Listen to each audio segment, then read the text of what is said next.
Hello, Stitch People. Welcome to Season 2 of the Stitch People podcast. Thank you so much for joining us again this season. I'm Lizzie Bean, your host, and the founder of Stitch People, where our goal with cross-stitching is to inspire your personal creativity, and our goal with podcasting is to help you make some new friends while you're at it.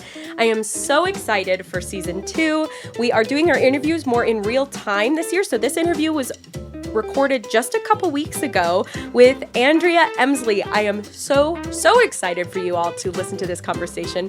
She is a wildly talented stitcher and crafter and mom and professional and homeschool mom and cat mom.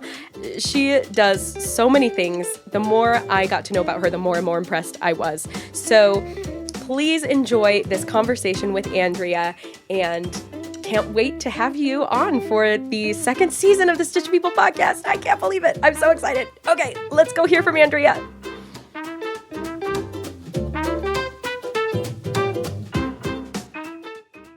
Welcome to the Stitch People podcast. Andrea, thank you so much for spending some time so that we can get to know you a little bit better. How are you doing today?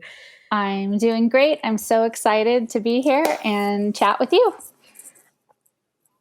Oh man, I've really been looking forward to it. For those who may not know her, Andrea I think she had the most nominations for the Stitchy Awards back in September for Stitch People Day.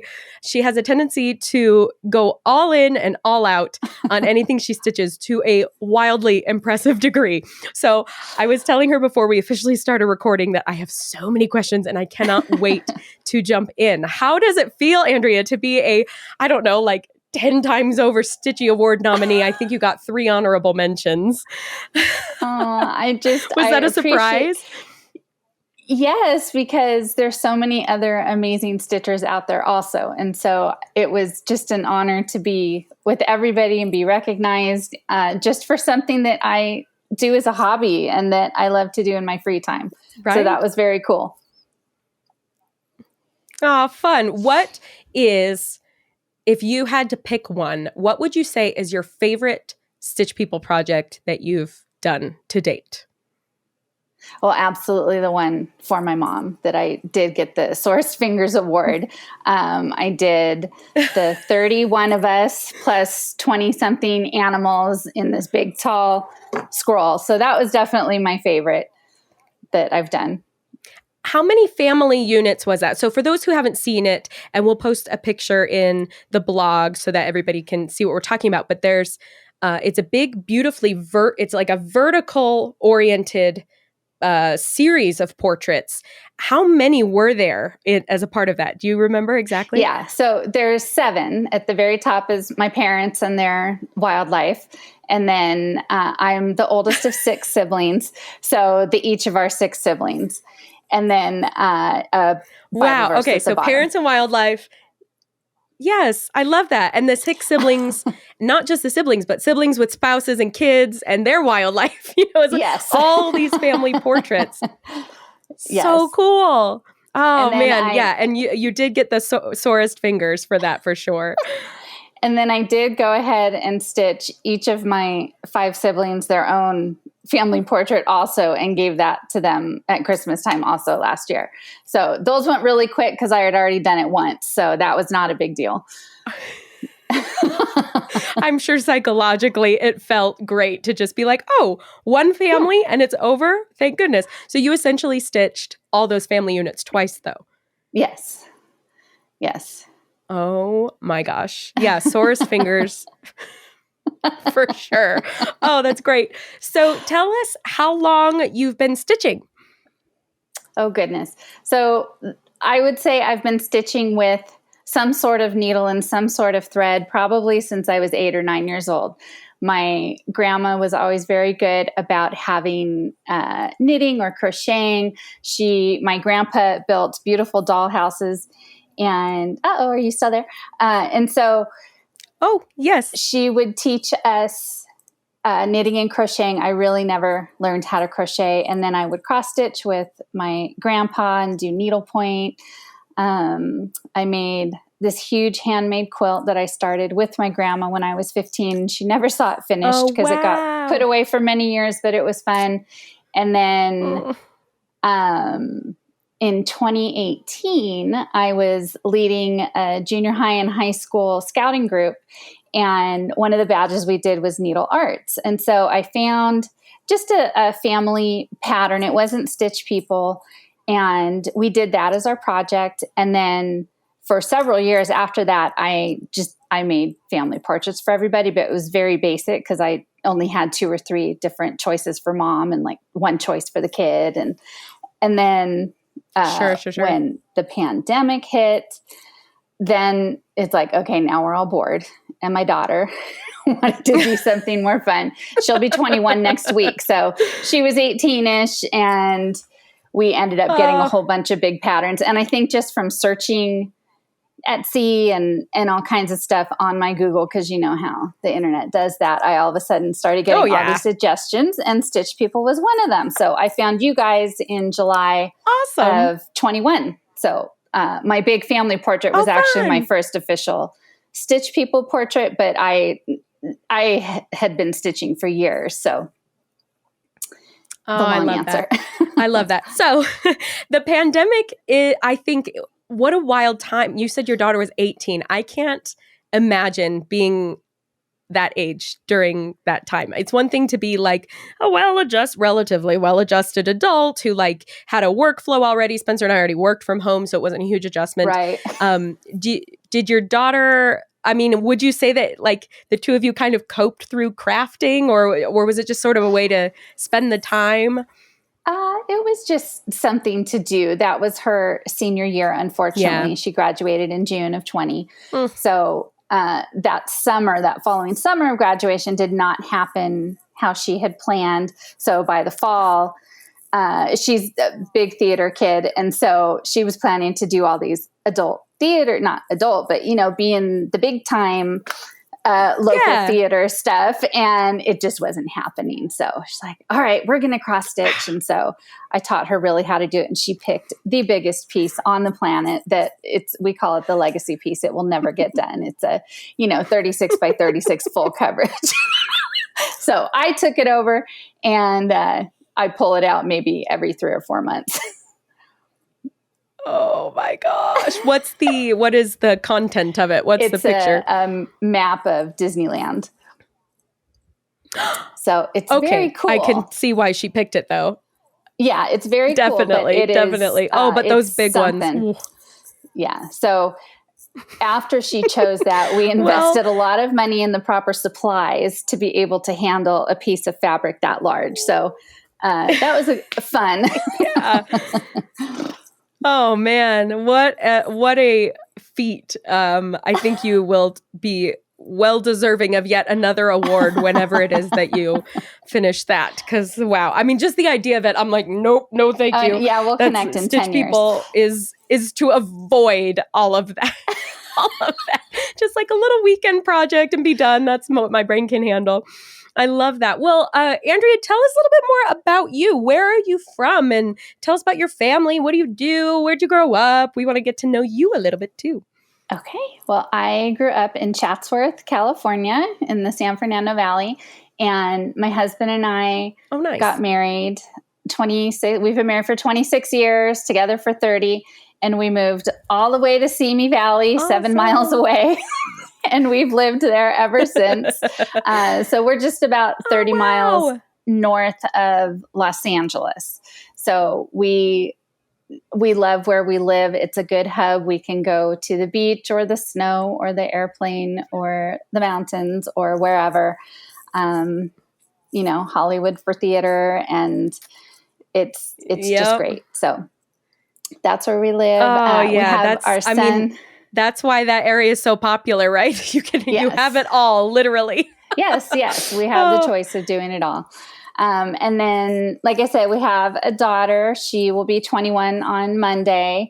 And our son, Gavin, he's 22, and he just got married in October. So it's been quite the year. So exciting. Oh, so very fun. Wow. Congrats. Thank you. That's a lot of fun, very exciting life changes. Yes. And our daughter went off to school just for a year program just a couple weeks before the wedding. So all of a sudden, just in the matter of a couple weeks, we were total empty nesters, except for our 3 cats. So, but it's good because we like each other and we like adventure. So yeah. That's good. And you said your daughter took off. Where did she go off to? And is your son still local? Are people at least still close nearby? Oh yeah. Our son lives down the street. Not down the street, but a couple minutes away. And so we do get to see him a lot. And then our daughter, she is actually in the Sequoia National Forest doing a spiritual discipline program for a school year. So she'll be home at some point next summer, but for right now, she's living an amazing life. Yeah. That sounds so cool. I have looked up various things like that. Like I happen to know because of these Google rabbit holes I go down. Yes. I know there's various like monasteries and things that you can go to and do like silent retreats or like meditation, whatever, such and such. But you say Sequoia National Forest, you say like spiritual, deep dive program. I'm like, hello, that sounds amazing. That's very cool. Good for her. Yeah. Thank you. Is it something, can she still talk to you? Do you still have contact or is it like an isolation thing? No. She, we hear from her probably every other day or so. So we're going to actually go pick her up in a couple days to come home for Christmas. Yeah. So we're excited. Yes. Oh, that's fun. I know sometimes it's like that's part of it is like you go away and whatever. So anyway, that's very, very cool. Fun. You'll have everybody around for the holidays. Yes. Oh, I love that. So are you stitching any holiday gifts this year? I am not.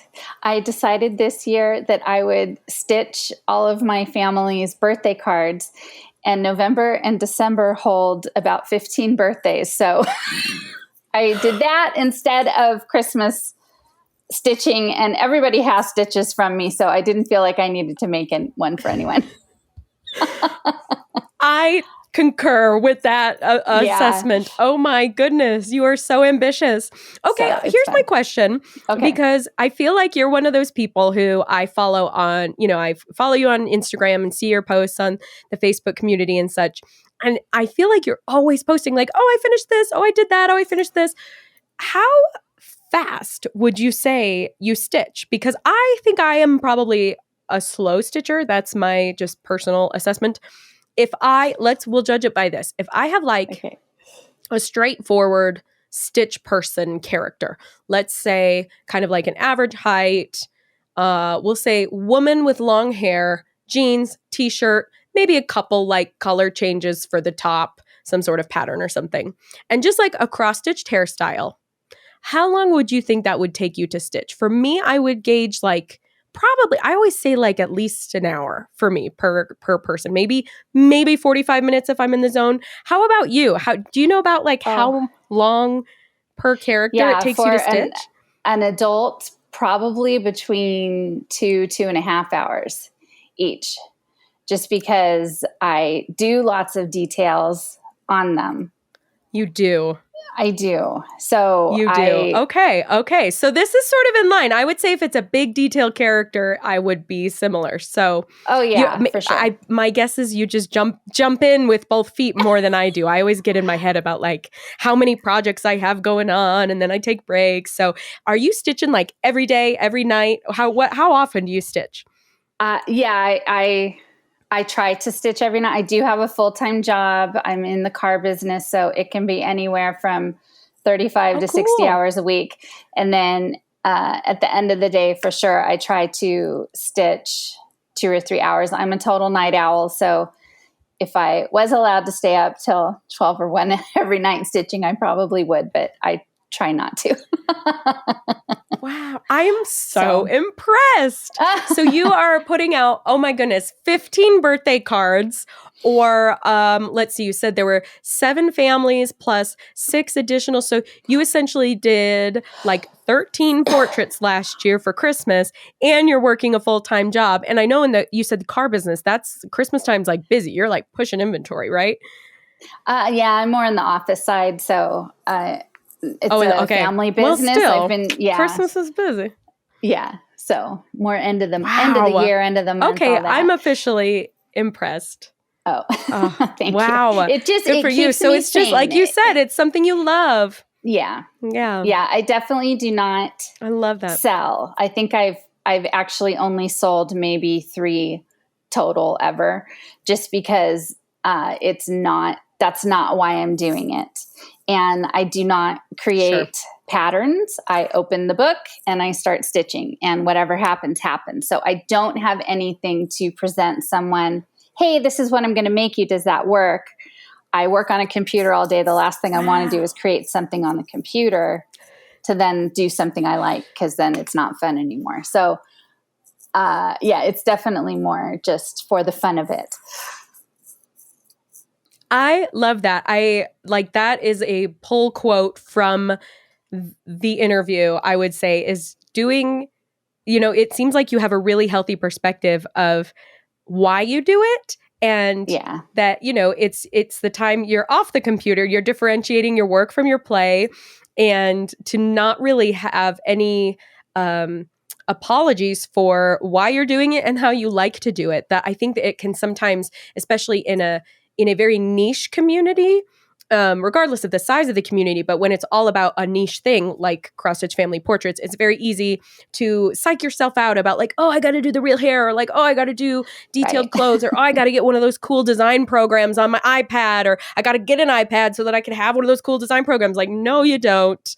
Just focus on what you need from it and why you enjoy it and the fun and enjoyment or relaxation or whatever it brings. I love that you are so plugged into that. That's so cool. Good for you. Don't ever let anyone take it from you. Thank you. I love that. Okay, so this kind of leads into another line of questioning. You said that you don't necessarily design, but you do add a lot of detail to clothes. So how do you balance?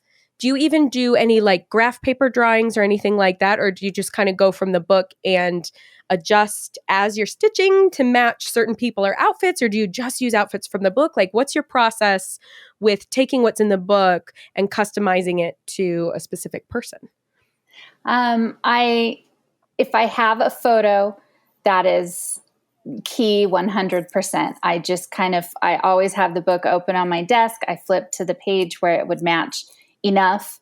I do have every single DMC color. It's fabulous sitting on my desk in a cabinet.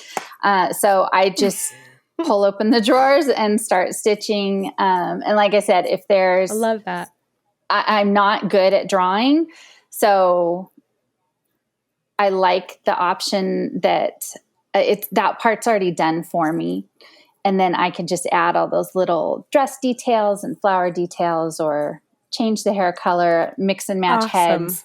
I have a lot of patterns that are digital, which I prefer the paper books because, like I said, I don't want to be sitting on the computer. So, I hope that answers it. Okay. No, that totally does. I'm almost envisioning like, it's almost like a coloring book in a way, where the patterns in the book sort of provide you the quote unquote outline. Mm-hmm. So you're like, oh, I'm stitching this person who's in a pair of pants, a pair of shoes, and a shirt. Okay, so you start with the pants, and then you kind of flip through, find a shirt that sort of matches, but then you're changing the color, and maybe as you go, you're adding details, and then you flip through and find the hairstyle and add that. So you're just sort of building as you go. Yes, for sure. And I do have a book of empty graph paper, and I really only use that when I add the writing. I will write out the writing so that I can count and throw that in there. So that's smart. That's smart. It's hard to do the words on the fly, especially. Yeah. If it's one name, fine. Because the characters are easier to space. Totally. Yeah. Oh, that makes a lot of sense. So I think this also taps into something.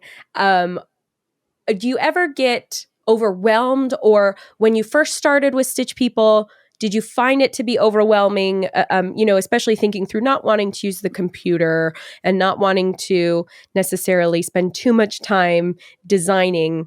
How did you bridge that gap? Are you the kind of person that like you already had like you're good with just jumping in so it wasn't a big deal? Or how did you take that first step into like, okay, I'm going to just start stitching. I'm going to try this. What did that look like? Okay, so like I said, the first official stitch project I did was the monster. So what I did actually was I can't believe that was your first one. But I had been doing dorky. I'll show So you. ambitious. I did bring one show and tell. So this was my yay! first like family. It's kind of glary, but that was from just the stitch like patterns I got at our local hobby store. So I had done probably 30 of those just for different friends and for different reasons. So I wasn't scared of it at all. But what I did for the big so you had already done sort of people, yes. But the official stitch people, this is it. So I am a scrapbooker at heart, and we have probably 50 scrapbooks in our house. And so what I did is I actually photocopied the book and I cut out the jeans and the head and the thing, and I literally glued it with a glue stick on a piece of paper just so that I could visualize, because I did have to space all the families. There did have to be some sort of continuance of space. So I have this huge 36-inch sheet of basically paper dolls that I used, because I did buy the templates, the plastic templates, but I didn't want to draw everybody out. And it took me probably 30 hours to make that pattern. And I just really enjoyed the cutting it out. I cut all of it out. I glue sticked it down, and then I just changed all the colors as I went. So for me, that's fun, because I do like brilliant. When there was the painting places that were open, you could go and you do the painting for $50. I did that all the time. So for me, this was just a cleaner way to express those colors through thread instead of making a big mess with paint. So I was all over that, and I just love all the books. I love that. That is so cool. Good for you. I think that also speaks to, we say it a lot, and I always feel like a broken record, like, think outside the box and do what works for you and express your own creativity. But it sounds really trite to say things like that. But this is exactly what we mean, where you took skills and a joy that you had for scrapbooking and sort of translated that into how can I use these skills to help me approach this project? Like I'm glad to hear that you did it, because in the ornaments book, for which I have to give you a shout out, Andrea helped stitch a couple samples for that, which is so awesome. Thank you. But one of the tips that I put in there was, some people are like, oh, how do I, because we have a lot of different like background patterns in that of, different Christmas plaids or snowflakes or things that you could put behind a portrait. It's like, well, how can you envision doing, combining those things? And it's like, well, if you can make a copy or scan it or print out pages from the ebook, literally cut out the person and tape it or glue it on top of the thing. And there you have your pattern. You literally just like combine the two things. So you did that just with literal photos, which I think is so cool, so smart. And as long as you're enjoying yourself along the way, who cares what it is or how long it takes. Right. And just talking about the ornaments book, that was so much fun for me to do that. And I loved that we were given the opportunity to, you said, use your colors, but we want it within the pattern, but do your own, but we want it within the pattern. So there was that level of, okay, I can change it just a little bit, but it's still going to be what you had envisioned and wanted for your book. And I really enjoyed doing those. So thank you for choosing me to stitch for you. Oh, that's so nice. Yeah, well, thanks for being willing. We had so many people who, kind of volunteered to help us out with that. And that was just, I get in my head about, not wanting to take advantage of people or not wanting to, I don't know. And yet we really also want to have a good high quality for our books and patterns and products, which especially for an ornaments book, there's so many different ways you could do it and so many ways to tackle it. I was like, man, this really isn't going to work unless we show ideas of like what you could do. But as we just discussed, at 2.5 hours per person, if I were to do all the stitching myself, the ornaments book wouldn't come out as it is. We've had these designs sitting for almost a year. And so it's like, I'm not going to put it off even more to do the sample stitching. So we put out this call for volunteers and got a bunch of people, and we just sort of had to pare it down and send out invites.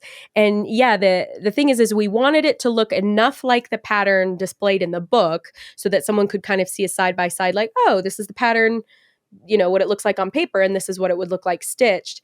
And then also a little bit of free reign for how to finish it. And you did a really cool, I loved your construction paper. So she sort of laid a long horizontal flat design out and bordered it in different colored pieces of construction paper and made it into like a little bookmark, which is so cool. And then you did a version where you kind of quilted it into some pretty fabric and framed it. And so just giving some really great inspiration to people of different ways you could finish it or combine other crafts that you like to do. Like you said, you did quilting with your grandma, and now you can quilt with Stitch People. So that's so cool, which actually leads me into, tell us about all the other crafts you do. Tell us more about scrapbooking. Tell us what other things you enjoy doing. We want to hear all about it. Well, the scrapbooking for sure, that kind of changed when digital cameras came out, because then you could start doing digital scrapbooks, and that I did several years of it, but that wasn't quite as fun as the hands-on cutting and gluing and scissoring. So I am a few years behind on scrapbooks for sure, because again, I have to now, and I don't have to, but I've chosen not to make more full, 4-inch scrapbooks, because who the heck is going to want all of these? And well, and now there's so many more photos to go through. Before it was just like what you printed out with your disposable camera or from a roll of film on a trip. And now we take hundreds more photos than we used to. Absolutely. We would go on a trip and bring 3 rolls of film, which really isn't even 100 pictures. And now you go on a trip and you take 1,500 pictures each. And so, okay, airdrop me your pictures. And that instant gratification of seeing the photo is pretty cool, but it does change the value of it, I feel like, because that was always exciting to pick up the photos and see hopefully at least 1 out of 10 turned out. So it's just different. Totally. It's just different than the olden days or whatever. Yeah. And then right now I'm just currently really cross stitching, and I just enjoy it so much. I did We've got you. I did the embroidery house class, which I just absolutely loved. That's right. I had her book for easily a year, and it just terrified me because I'm like, I don't even know where to start. So I just really enjoyed learning how to use all of those techniques and being free to just do whatever stitches and all of that. So that was really fun. I love that. Oh, good. Honestly, like what you just said is why we started. So the first one we did was this time last year, we did the gingerbread house embroidery. I did that. And then, oh, good. Yeah, I love that.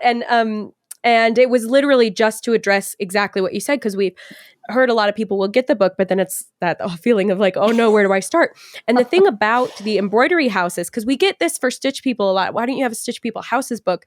And it's like, even houses of a similar style are all still so different and almost like more different than people. Because like the majority of us all have kind of the same pieces, and there's only certain things that are going to be so customizable, especially in that kind of cartoony format, versus a house, depending on how small or big you make it. I mean, you could do that thing, you could replicate it detail for detail, or you could simplify it. And again, even in the same style, how many peaks, how many windows, how far apart, like where do you even begin? So we feel like the embroidery book at least opens the door for, creating your own, but it's also really overwhelming. So we're definitely thinking of doing more. Maybe you can help us decide. We're thinking of doing more of the houses, because I was like, man, we could do one for every month of the year and probably even beyond. But like we were talking about doing we could do like a little igloo winter house for January. We could do like a little Valentine's cottage for February and a little leprechaun house for March and all sorts of cute things. What do you think? What, holiday or season should we do next? I love that idea, because after doing the Halloween, I'm like, dang it, now I have to make all my siblings a house because I just love it so much. And so having having this option to, and some of my friends actually asked me like, oh, is there going to be a summer house and a winter house and all of those things? Because mine was definitely leaning more towards fall, even though I did throw in some googly eyes in the window. It was definitely just more cutesy than scary haunted. Yeah. So Right. I would love to do like a beachy summer house, for sure. But I loved having the cross stitch pattern that came with the class and then the outline of the house to be able to use both to make it what I needed it to be for me. So having both styles of the printouts was huge. Yeah. I love that. Oh, I'm so glad. Because I also want people who maybe feel a little more overwhelmed can always default to cross stitching. That Yes. you could cross stitch the whole stinking thing, start to finish if you wanted to. You could cross stitch most of it and embellish on top of that, or like we did in the class, we did entirely hand stitched house techniques where we did the felt Yes. bottoms. And some of those, like I talked about in the class, some of it was the first time I did those techniques, at least in that context. That's the other hard thing that's tricky about those custom houses is even if you've done a house before, every house provides new challenges. And so even if you've done a satin stitch 100 times or you've done 100 lazy daisies, it doesn't matter.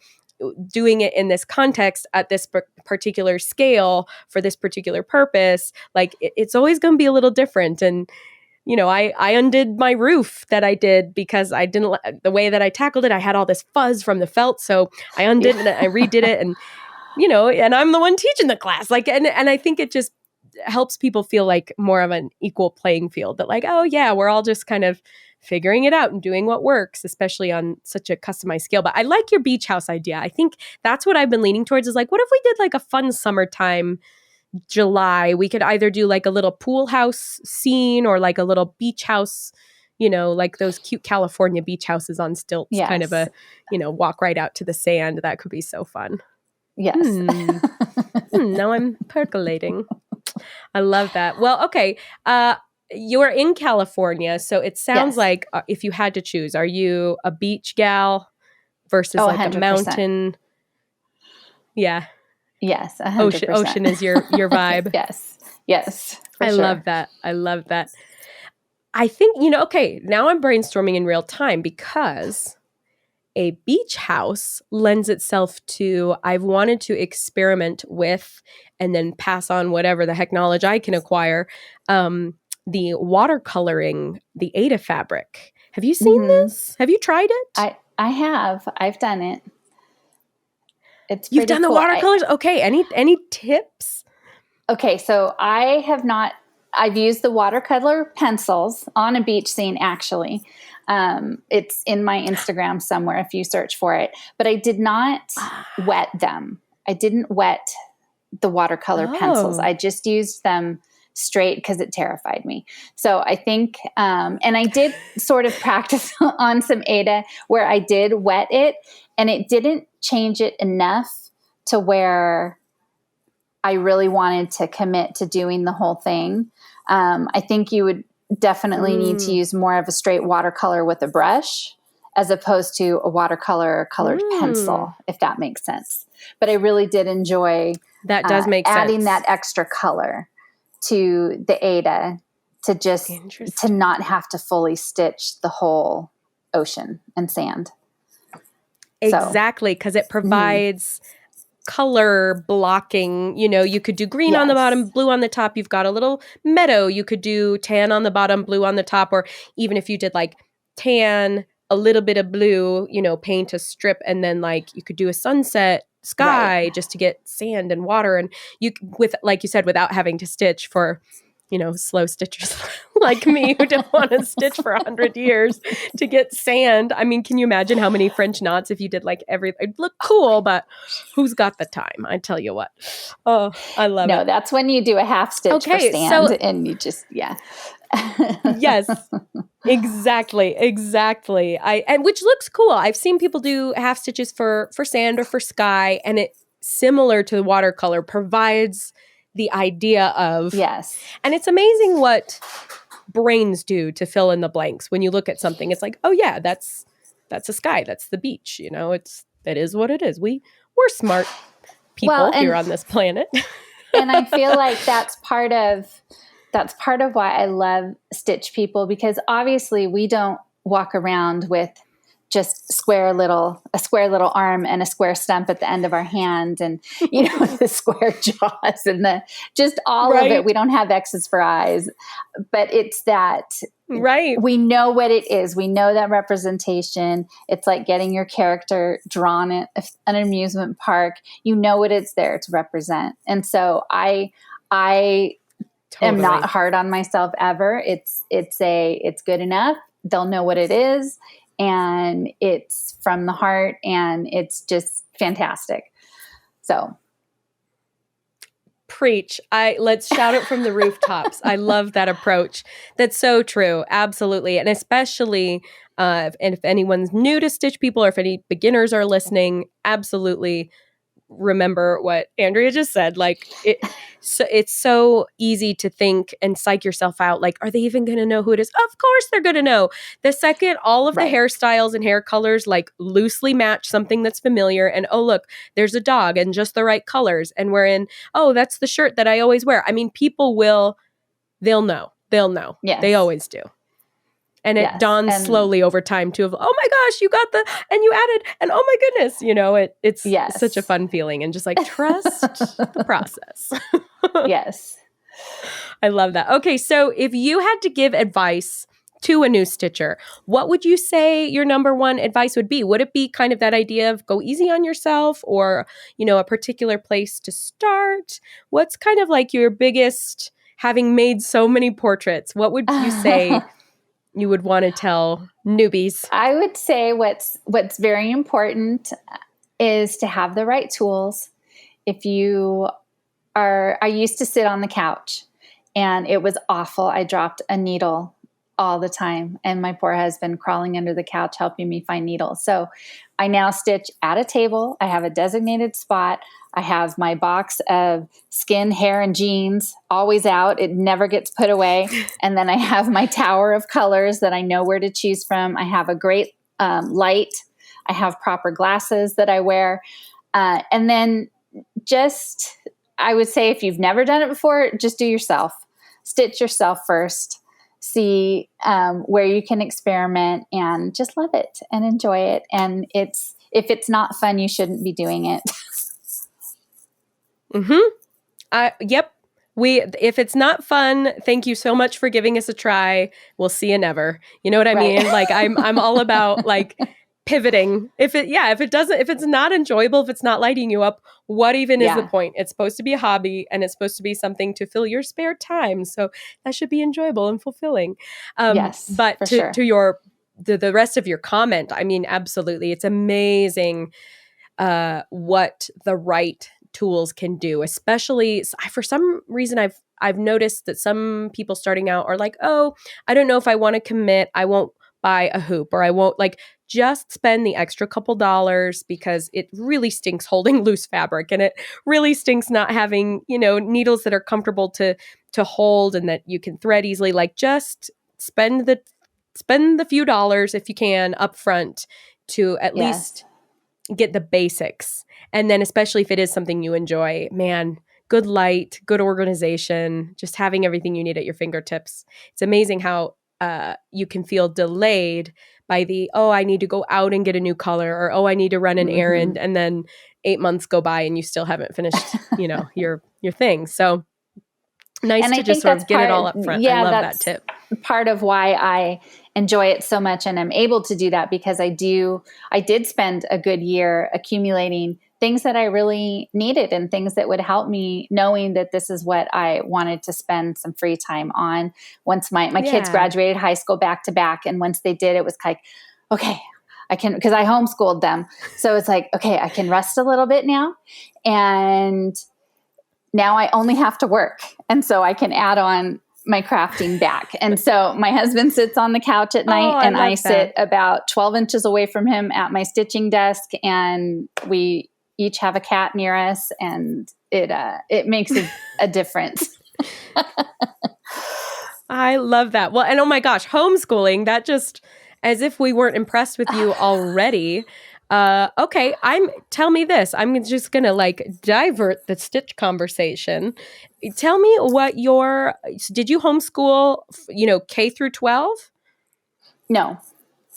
I'm going to go backwards a little bit. I was homeschooled. My mom started Okay. homeschooling the six of us when I was moving into ninth grade. And so, ninth grade down, she homeschooled all of us. And we just knew that we wanted to do that at some point for our kids.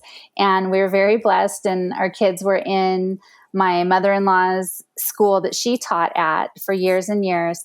And when they were moving into fifth and sixth grade, we were able to bring them home, and they basically went to work with me because I've worked for my family business since I was 15.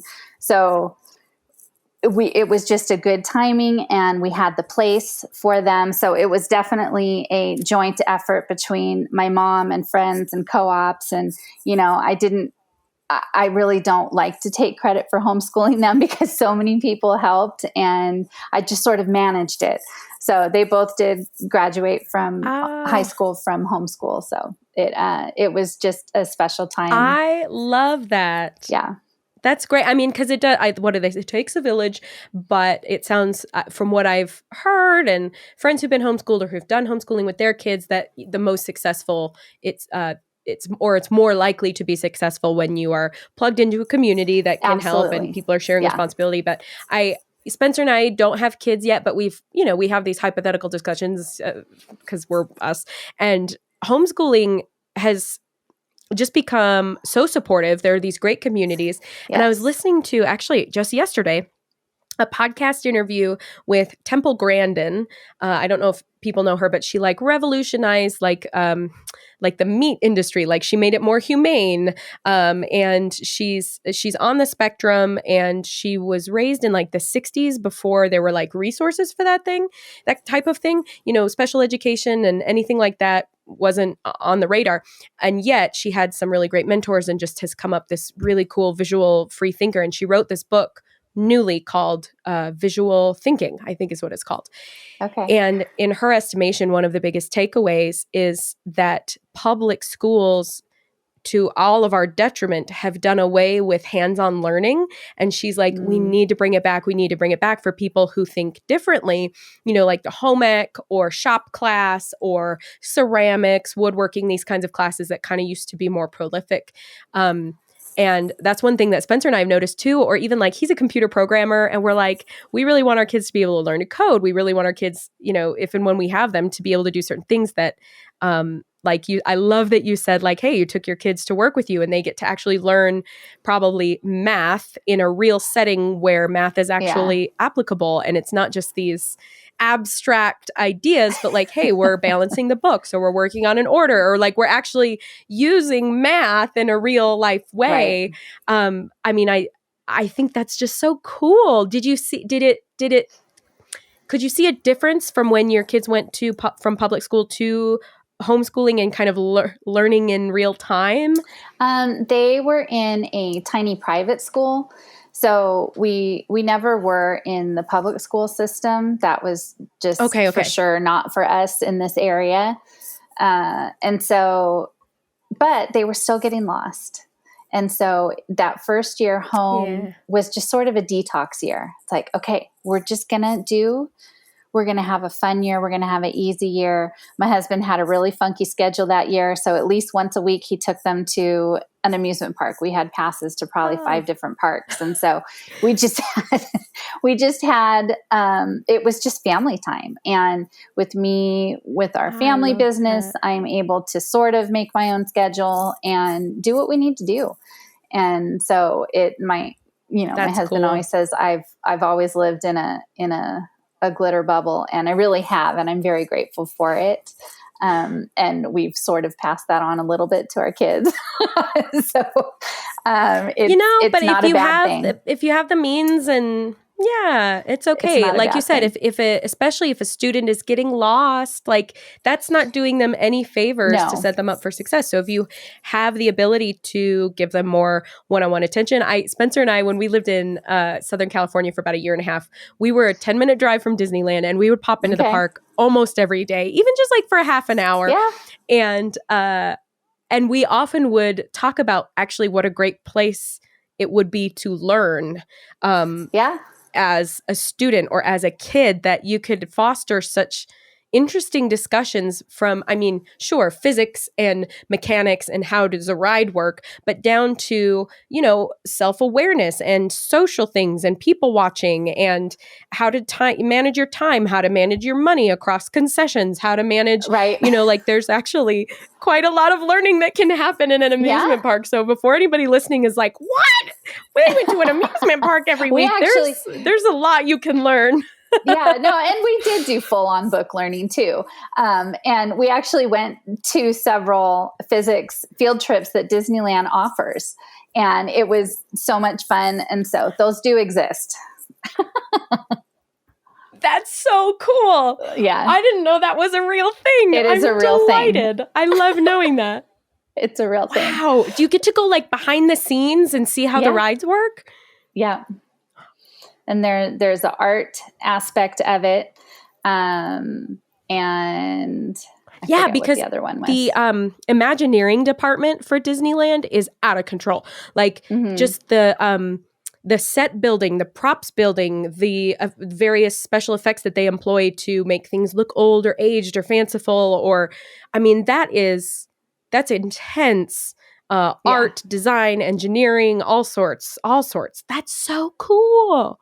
Yeah. I love knowing that. I love knowing that's an option. I wish I could sign myself up like, hello, I'm a homeschooled student. Please let me come to physics day.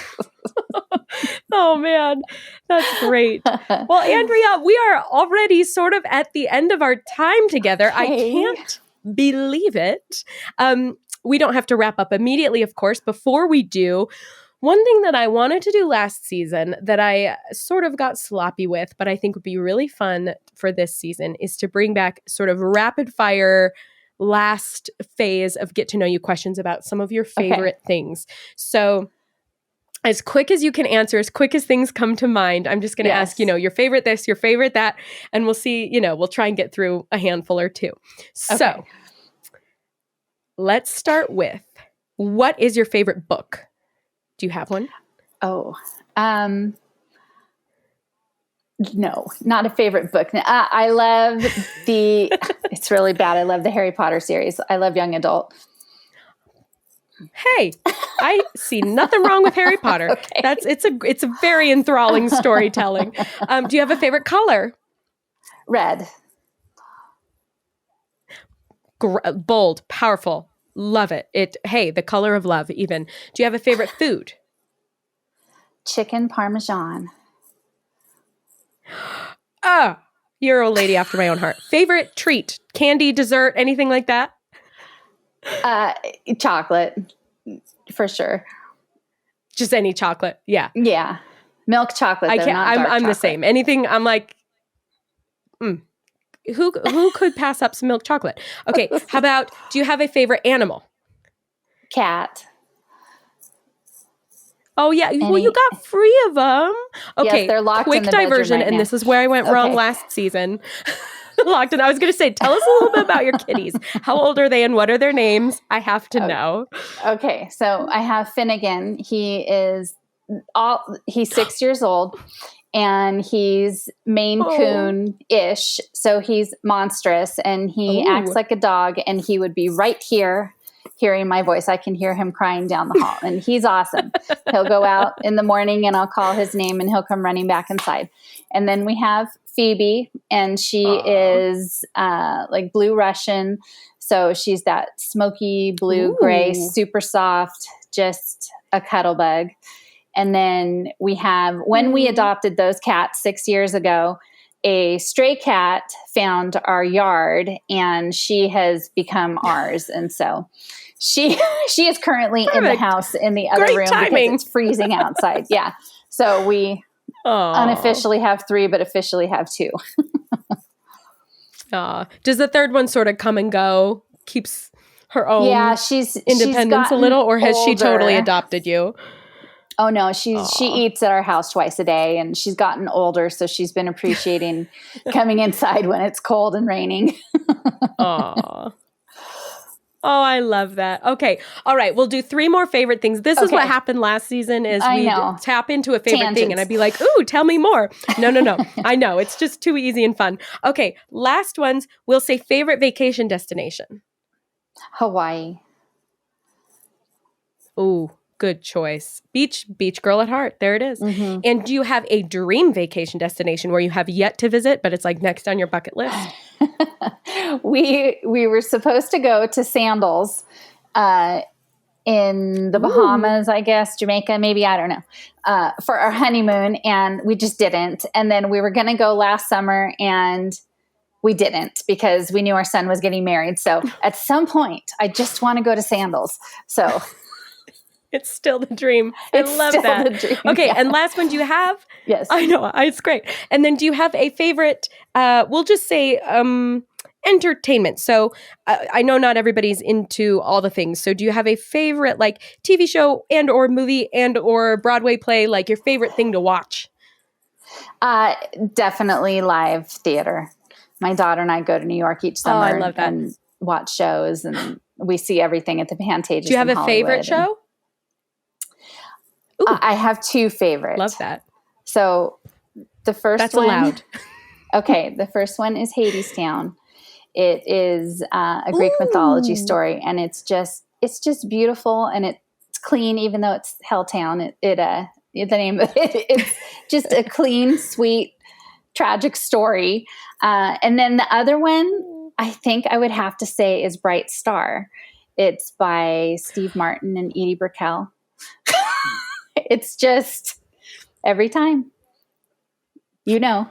I can tell. I auditioned for that show once. Did you? And I had been called back. I had been called back for Alice, and it was one of the most fun callbacks. It was also a 6-hour callback, an entire Saturday, and I didn't end up getting to play it, but that's on one of my bucket lists of like, roles I'd love to play. The music is amazing. It's like it's like bluegrass. Yes. Yeah. Yes. I would say it's bluegrass, but it's like bluegrass meets musical theater, which is really fun. It's fabulous. Oh man. Oh, those are great choices. I love that. Well, oh my goodness. Thank you so much for your time. It is so fun to connect with you and get to know you. Star Stitcher, Stitchy Award Stitcher, prolific Stitcher. So fun. Do you have any place that you would like to connect with people? Like, do you want to share? If your Instagram is public, what's your Instagram handle? Or do you like connecting people with the Stitch People community? Like, what's your favorite way to connect with fellow Stitchers? I just recently moved all my stitching stuff to its own Instagram because not everybody needs to see all of my family adventures. So you can find me at Stitchy Andrea, and I do post a lot in the Stitchbook Facebook community. I love it there, and it's a lot of fun. Oh, good. Awesome. Well, we'll put all those links in the blog post about our episode together, and we'll look forward to seeing you around the Stitch People community. Thank you, Andrea. Thank you.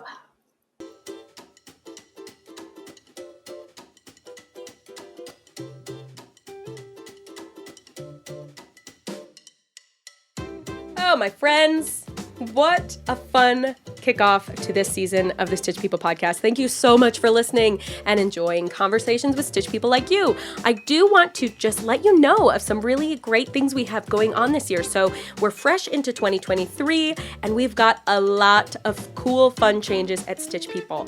Keep an eye out for our 3 Stitch People ambassadors. We are starting a new program, the Stitch People Ambassador Program, and we've got Giselle, Erica, and Amanda helping to represent us as Stitch People ambassadors. And this is a new program. Part of the reason we're starting with just 3 people is we're piloting it. There are ambassador guinea pigs and helping us figure out the best way to build this program so that we can invite more people to join us sort of in a more official capacity, semi-official leaders in the Stitch People community community to help inspire and grow Stitch People and reach out to all of you great Stitchers out there. So keep an eye out for Amanda, Erica, and Giselle. We've also got subscriptions launched for 2023. We've got numbers of collections of patterns that you can get sent to your inbox once a month. We've got a bunch of different fun styles, which leads us to the Stitch People Beyond brand. We thought we'd start experimenting above and beyond cross-stitched people. And we thought in order to do that and to keep things clear, that Stitch People is going to be anything related to cross-stitch family portraits or cross-stitch portraits in general. So how do you know what our offerings are? Well, if it's a Stitch People portrait or related to the building and support of Stitch People portraits, that's going to be under our big Stitch People umbrella. But if you find a pattern that we offer that's sort of outside of that, that doesn't have a cute little Stitch People style person in it, that's going to be our Beyond Stitch People brand. And under that umbrella, we're going to have subscriptions and we have one-off pattern purchases. So go explore our website and see all of the fun new things that we're offering. We just sort of want to expand and offer a bunch of different options to help keep the cross-stitch creative flame going like the Olympic torch. So check out stitchpeople.com, go look at our subscriptions, go look at our new various, series and collections, both for Stitch People and Stitch People Beyond. We can't wait to get feedback on that. And also our Stitch People Club. It's been going since last October and we would love for you to be a part of it. So check out stitchpeople.com/club. The membership benefits are awesome. There's perpetual discounts, there's free patterns, there's sip and stitch hangouts, there's access to our library of videos and events from a year ago past and farther back. We have a lot of fun with our Stitch People Club. So check it out. Check out all the new offerings and come along with us in 2023. It's going to be a great year. You can check out everything we have to offer at stitchpeople.com. Follow us on Instagram and Pinterest. We'd also love if you could subscribe to the podcast and give us a review, give us a rating. It helps us with all the algorithms and all of that. But I also just want to thank all of you in the Stitch People community for your support of me, of the Stitch People team, and mostly your positive and cooperative encouragement of each other. It is truly the happiest place on the internet. Our fully licensed jazzy tunes were created by Jonathan Boyle, and our sound designer extraordinaire is the one and only Brandon Yost. Have a wonderful day, my friends. Happy 2023 and happy stitching. The Stitch People podcast is a production of Beansky LLC and Stitch People. Copyright 2022, all rights reserved.